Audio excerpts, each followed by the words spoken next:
Okay, so Kristen, you've got some brand new polling of young people age 18 to 29. What did you find? We wanted to ask them some questions about what they think about how the economy works, how much they like to take risks before we dove into anything about politics. And what we found is that 49% of young people think that if you get ahead in America nowadays, it's mostly because of luck rather than hard work, while only 45% say that it's because of hard work. And this breaks down along party lines. Young Republicans think, sure, pull yourself up by your bootstraps and you can get ahead. But the rest of the millennial generation thinks that that promise has been broken somewhat. And so we really wanted to figure out what did young people then think it would take to fix the economy. Young people are looking for candidates that have empathy, that care about breaking down barriers, that don't just have happy talk that says, well, we're all equal, and if you only work hard enough, you can get ahead, but that acknowledges there are real systemic barriers to success in America, and then talks about why conservative values can be the best way to get over some of those barriers. Boy, yeah, that's depressing for somebody who teaches my kids around the clock. I've always said, you know, hard work erases a multitude of sins.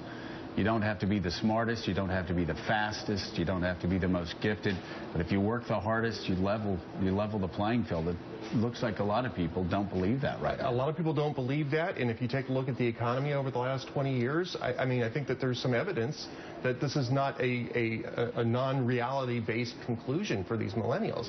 They've seen, pretty much all they've seen, the millennial generation has been the run-up to the Great Recession, and a stagnant recovery afterwards. And it kind of reminds me a little bit of the late 70s, early 1980s when I was out of high school, and it really did look bleak, and you had to wonder, can you succeed in America?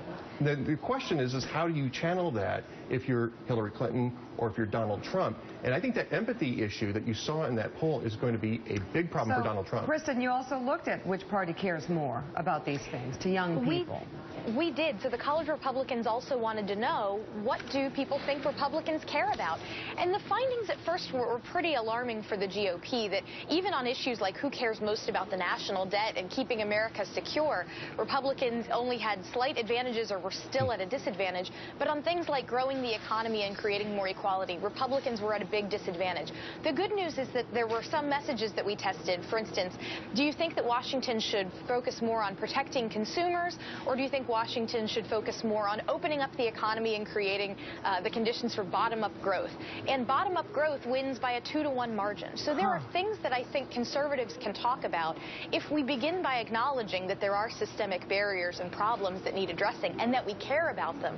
I think that's a huge opportunity for Republicans if they choose to take it. But Matt, I was just looking at those charts as we were flashing them across on health care, on education, on all these other issues.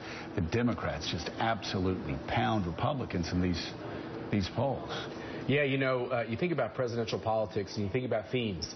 A fair deal, a square deal. Here's another one, women's issues. 16% for Republicans and, 78% for Democrats? I mean, Republicans are getting pounded here. And this is a poll that Kristen helped do for the college Republicans. But a part of this whole Trump phenomenon and really the Bernie Sanders phenomenon is the fact that the way these parties have run things and the issues they have stood behind, there's really great upheaval out there. There's a whole realignment, I think, going on within these parties. I wouldn't be surprised in a couple of presidential cycles if things look very different than they do today. And I think for the GOP, and certainly for its leaders, they have to say, why did they lose their own people? And why is our message not working? Could the Republican Party be breaking up? Anything's possible. I think that what we saw in the primaries is that you had a party that wasn't really listening to its voters, and I think that's always a dangerous point for a party. It's a bad thing. It's a very bad thing. And then unless that changes, then yeah, I mean, eventually voters are going to decamp for something else for people who are listening to them. Absolutely. All right, Kristen Soltis Anderson, thank you very much, Matt. That's great.